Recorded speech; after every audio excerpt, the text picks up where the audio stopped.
What I focus on is movement and emotion in all my work. It's really being able to capture a position of an animal that is about to do something else. So it's a moment in time. For instance, when I have the mice kissing, they are about to kiss, they are not kissing. Animals like a dog about to roll over, but he hasn't quite rolled over yet. So I'm leaving the viewer to work out what is going to happen next. So it's not an exact replica of the animal, but it is an essence of.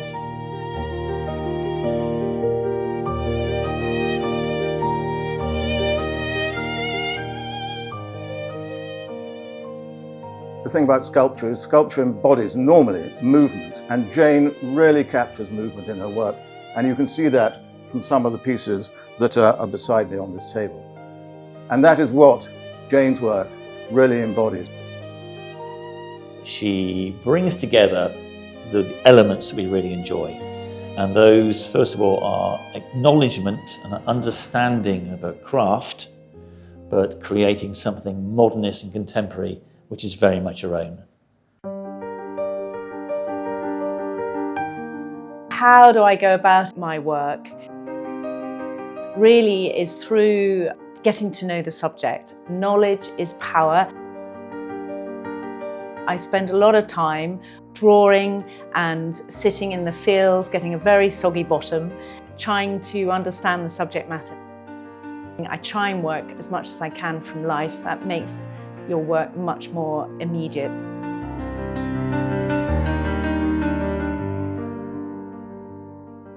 Once I've learned about the subject and it's evolved, I then build an armature and make them as flexible as I can because I want that movement. Just trying to create a composition here. I start with wax on the smaller pieces, and then bigger pieces I work in clay and scrim and plaster, which is an amazing medium to use because it's very fast.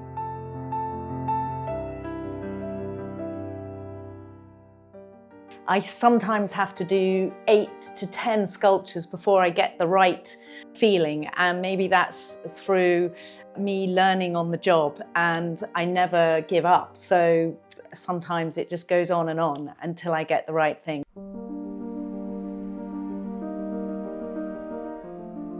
Once I've finished the work, the collaboration begins with the foundry, and my relationship and partnerships with the foundries that I work with are very important to me, and they are brilliant at interpreting my work. Yeah, I think that's nice.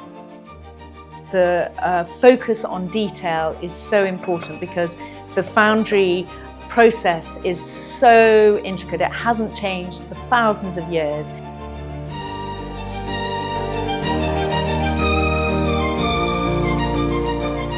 If at any stage the authenticity of your work is lost, then they sometimes have to start again. So it's terribly important.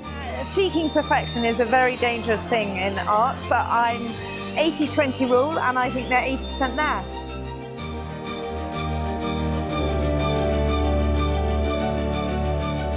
At the very start, I put an emphasis and I said to her, it's very important to have a relationship with the sculptor. We needed to know how she worked, what her style was, how she ticked. And working with her over the years, we've developed a really good bond, I think, and we do nice work for nice people, and she's one of those. I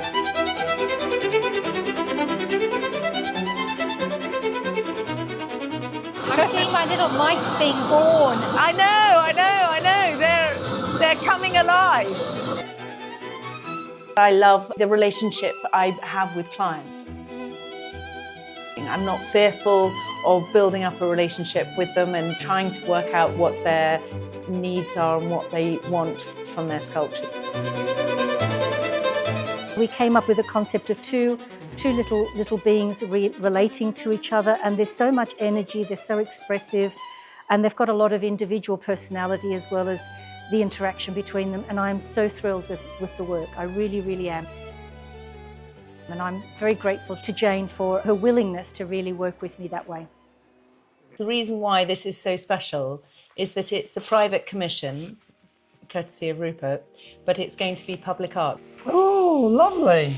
Working with my clients, the key there is listening, really, listening to what they want and not overextending what you are wanting, but listening to what they are wanting.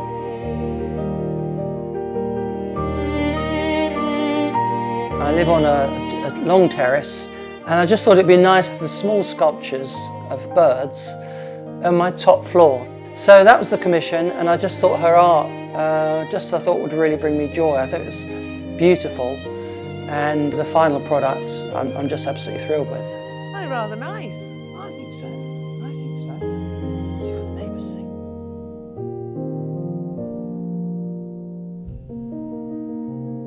Working alongside my commissions, I love working on my own projects. To give you an example, recently I went to Africa and studied warthogs amongst other wonderful African beasts. And now the finished piece is 4 amazing little warthogs interacting with one another. Another one of my own projects, Love and Hope, which is here. This shows 2 horse heads, really. It summarises love and hope for the future.